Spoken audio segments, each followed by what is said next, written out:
Hello बच्चों, physics electric field numerical है। Chapter आपका इलेक्ट्रिक फील्ड था।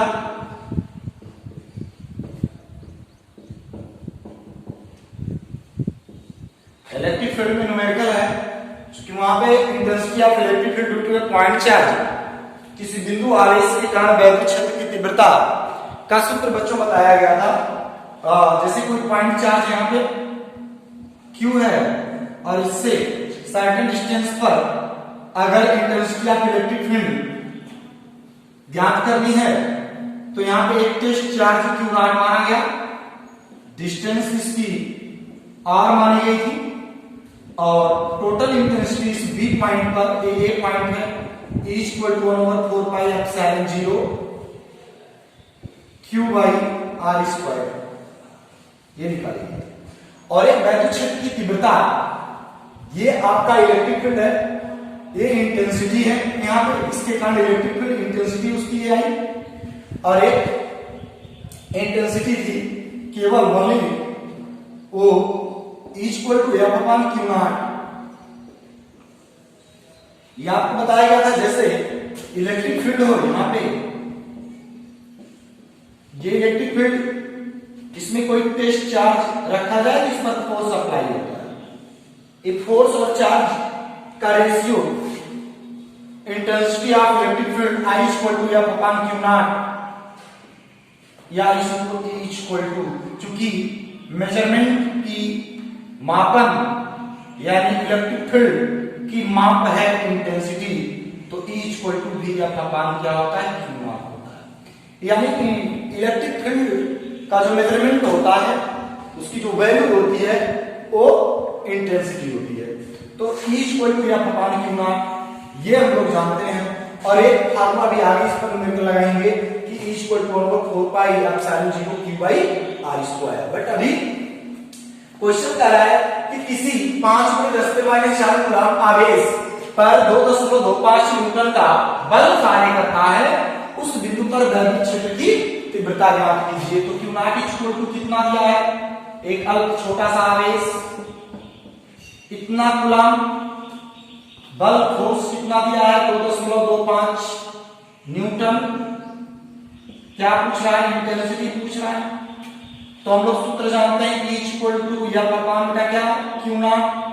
एफ की वैल्यू कितनी है 5×10⁻⁴ कूलम्ब अपॉन क्यू नॉट की एफ की वैल्यू है 2.25 न्यूटन, क्यू नॉट की वैल्यू 5×10⁻⁴ कूलम्ब। तो इसी को अगर नियर अबाउट इसे 225 यानी 225 × 10⁻² अपॉन 5 और नीचे -4 है, इसको ऊपर ले जाएंगे पावर +4 हो जाएगी।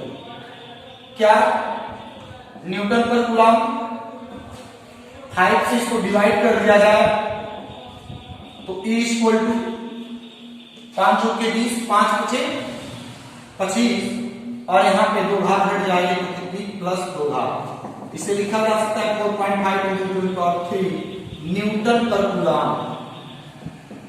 ये बच्चों का आंसर आ गया। क्वेश्चन ये है, नीचे इसका सॉल्यूशन है।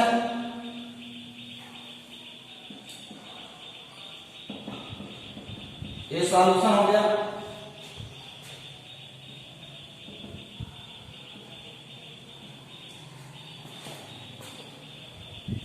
सॉल्यूशन नोट कर लें।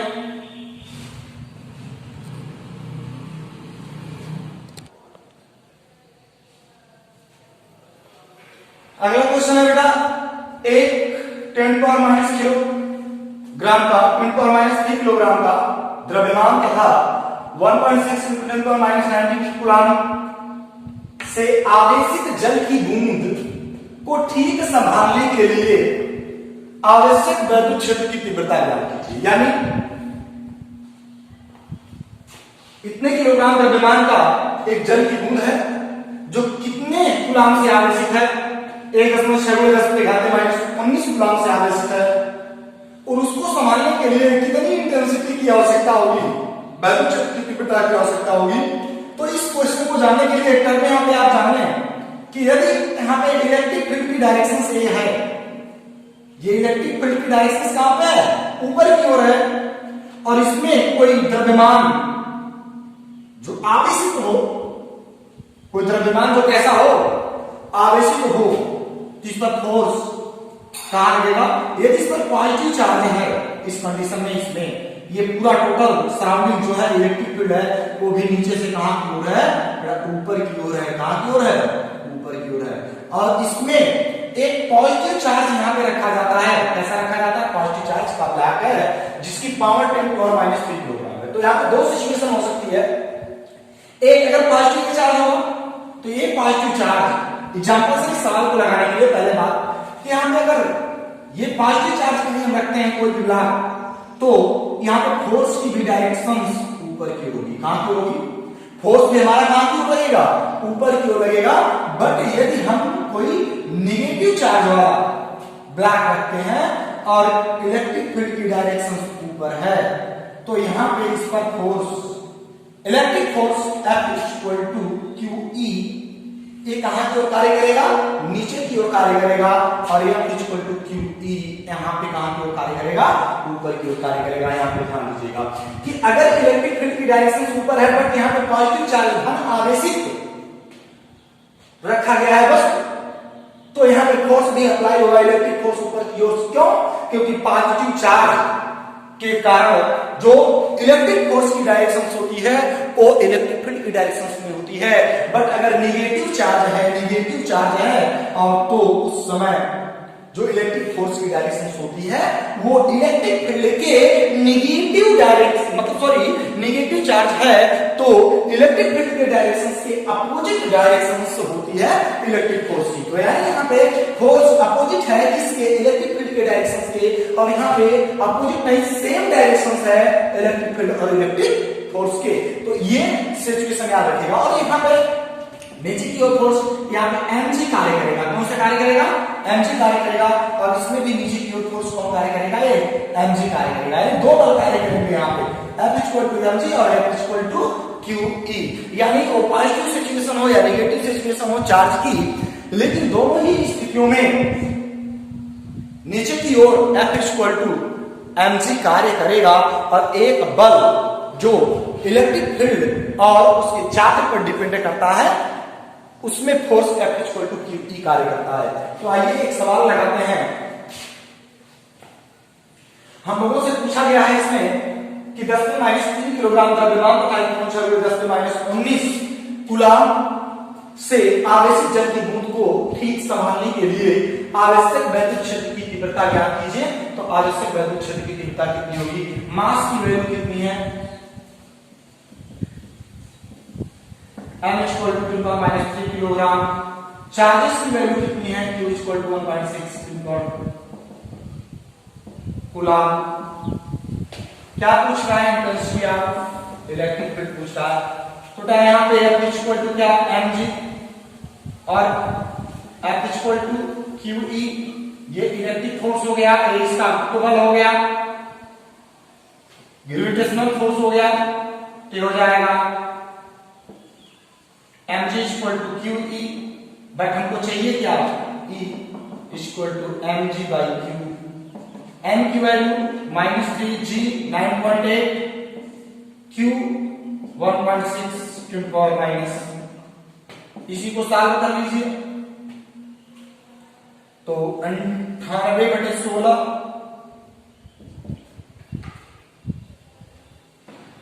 10⁻³ एक ऊपर चला जाएगा +19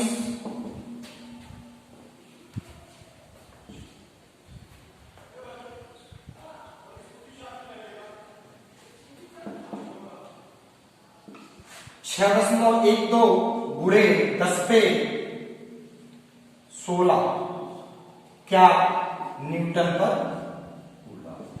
ये आ गया। ये इसका आंसर हो गया। इस चीज को यहाँ पे देखेंगे mg=QE।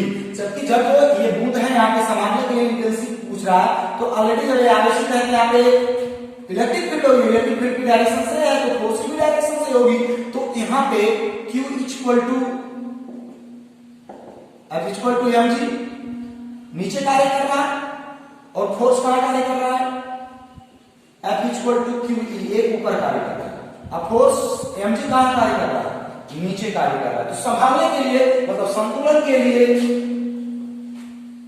ये दोनों बराबर होने चाहिए Fg Fg, तब वो संभलेगी बूंद। तो mg equal to QE equal to mg by Q। Solution आपके सामने है, नोट करिए बच्चों। अगला न्यूमेरिकल है दो बिंदु आवेश प्लस 3 माइक्रोकूलम तथा माइनस 3 माइक्रोकूलम एक दूसरे से 20 सेंटीमीटर की दूरी पर निर्वात में रखे हैं। कंडीशन है दोनों आवेशों को जोड़ने वाली रेखा के मध्य बिंदु पर वैद्युत क्षेत्र की तीव्रता क्या होगी। अगला है दूसरा, यदि इस बिंदु, एक में दो सवाल है, यदि इस मध्य बिंदु पर 1.5 × 10⁻⁹ कूलम का एक आवेश रखा जाए तो इस आवेश पर कितना बल लगेगा। इसका आरेख बनाते हैं हम लोग। दो बिंदु आवेश है, यानी दो बिंदु आवेश, एक पॉइंट यहाँ पे और एक पॉइंट यहाँ पे। यहाँ पे प्लस 3 माइक्रोकूलम का आवेश है और यहाँ पे माइनस 3 माइक्रोकूलम का आवेश है। दोनों के बीच की दूरी जो है ए बी है, दोनों के बीच की जो दूरी है ये है 20 सेंटीमीटर। कितना है, 20 सेंटीमीटर। ये मिड में कोई पॉइंट है, मान लीजिए सी। कह रहा है दोनों आवेशों को जोड़ने वाली रेखा के मध्य बिंदु पर वैद्युत क्षेत्र की तीव्रता क्या होगी, यानी इस पॉइंट में। तो ये प्लस 3 माइक्रोकूलम का ए माइनस 3 माइक्रोकूलम का, तो प्लस 3 माइक्रोकूलम के कारण E1 वैद्युत क्षेत्र की तीव्रता और E2 भी वैद्युत क्षेत्र की तीव्रता वन डायरेक्शन में होगी, ये पॉजिटिव या नेगेटिव। इसकी ओर 3 माइक्रोकूलम का प्लस वाला नेगेटिव होगा, यानी इस पॉइंट पर वैद्युत क्षेत्र की तीव्रता की डायरेक्शन E1 और E2 क्या होगी, सेम होगी। अब हम लोग एक फार्मूला पढ़े हैं, intensity of electric field due to a point charge. मतलब एक बिंदु आवेश के कारण वैद्युत क्षेत्र की तीव्रता का फार्मूला होता है E equal to solution type लिखेंगे यहाँ पे क्या होगा बच्चों, पॉइंट चार्ज पहले Q1 कितना दिया हुआ है हमको 3 माइक्रोकूलम, तो इसे लिख सकते हैं 3 × 10⁻⁶ कूलम। दूसरा भी Q2 भी कितना दिया है -3 माइक्रोकूलम, इसे भी लिख सकते हैं -3 × 10⁻⁶ coulomb. Same distance r equal to कितना दिया है 20 सेंटीमीटर, 20 सेंटीमीटर, मीटर में 0.20 मीटर। अब केवल डिस्टेंस देखेंगे a से c क्या होगा, ये तो पूरा AB था, AB इक्वल टू r, तो केवल हमारा AM कितना, AC कितना होगा, AC इक्वल टू हो जाएगा 10 सेंटीमीटर। 20 का आधा है, मिड पॉइंट का है क्वेश्चन। जोड़ जाने वाली रेखा की मध्य मतलब पूरा 20 है तो आधा कितना होगा, आधा सेंटीमीटर होगा। Very sorry 1/2 into 20 10 centimetre equal to 0.10 metre equal to CB। अब E1 इक्वल टू क्या होगा, क्योंकि हम लोग वैद्युत क्षेत्र की तीव्रता का सूत्र पढ़े हैं कि E इक्वल टू 1/4πε0 Q/r²। तो E1 इक्वल टू 1/4πε0 और Q/r² है कितना क्या होगा, R1² मतलब ये डिस्टेंस R1 और इधर वाली डिस्टेंस R2, लेकिन R1 R2 इक्वल होंगे क्योंकि R1 equal to R2 equal to 10 centimetre equal to 0.10 metre. तो 1/4πε0 की वैल्यू होती है 9 × 10 के घात 9। Q की वैल्यू क्या है 3 माइक्रोकूलम यानी 3 × 10 के 6 कूलम माइनस अपॉन R1² मतलब 10 सेंटीमीटर मतलब 10.1 का स्क्वायर 1/4πε0 Q/r²। अब बच्चों क्या होगा E1 इक्वल टू, इसे सॉल्व कर लेंगे टोटल 9 × 27 9 6 चला जाएगा, लेकिन ये 100 ये टोटल हो जाएगा 2.7 गुणे 10 के प्लस 6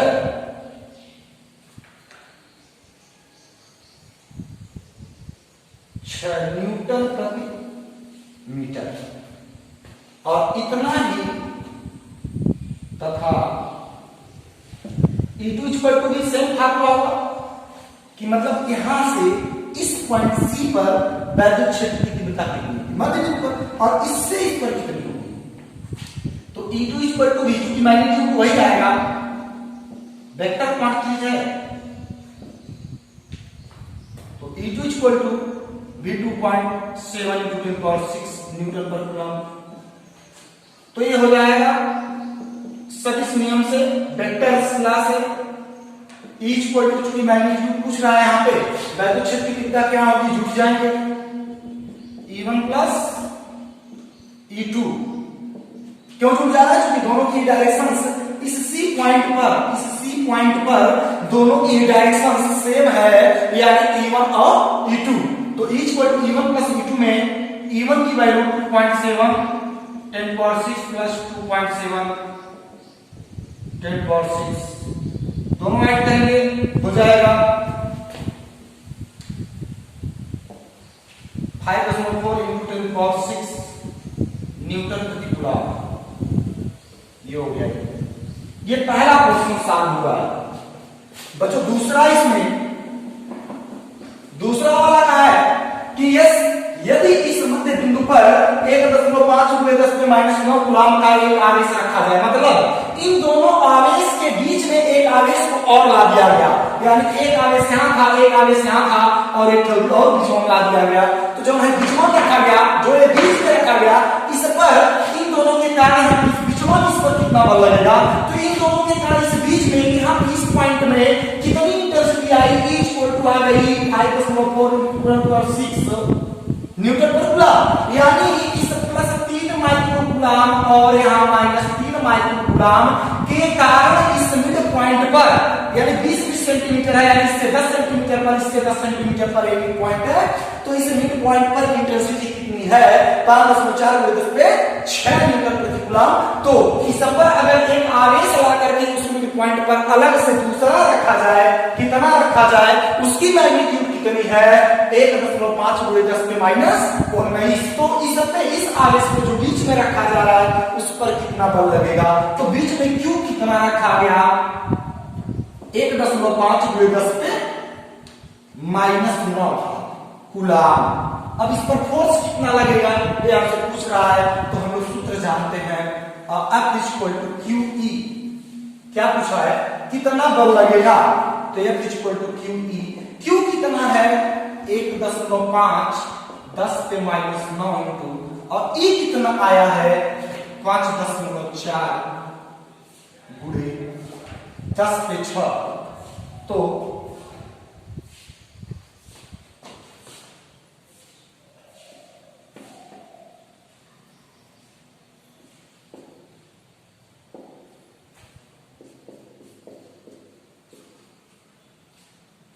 न्यूटन कितना आ जाएगा बच्चों 8.10 × 10⁻³ न्यूटन। कैसे 1.5 का 5.4 में गुणा कर देंगे तो 15 × 4 = 60, 0 6 15 × 75 75 और 6 81, 2 अंक बाद दशमलव लग गया, और ये माइनस में 6 है, गुणा में समान घातें घट जाएंगी, तो -9 में से 6 जाएगा तो -3 बच जाएगा।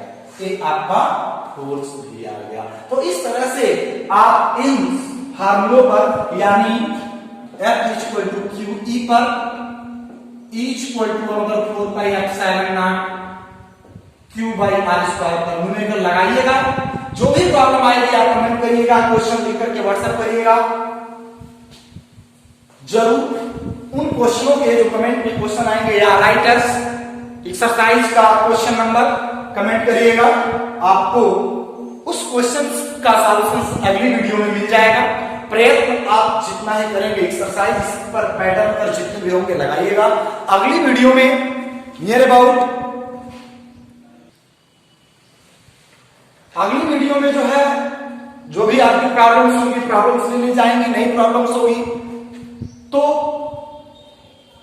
अगली एक और इंटेंसिटी निकाली जाएगी जो एक समान रूप से आवेशित वलय charge ring uniformly charge ring due to intensity of electric field, यानी किसी आवेशित वलय के कारण वैद्युत क्षेत्र की तीव्रता के सूत्र का डेरिवेशन होगा, उसे एक बार देख लीजिएगा आप लोग। और उसके आगे electric dipole, electric force lines और intensity of electric field due to a electric dipole. Dipole में 10A पोजीशन, इंटेंसिटी के लिए 10B पोजीशन। उसके पश्चात बेटा चैप्टर खत्म हो जाएगा, फिर नेक्स्ट चैप्टर की ओर हम बढ़ेंगे। आप एजुकेशन के लिए स्ट्रगल करते रहिए, वीडियो जरूर लाइक करिएगा, कमेंट करिएगा। जो क्वेश्चन आपको समझ में नहीं आ रहा है, क्वेश्चन नंबर, राइटर्स नेम,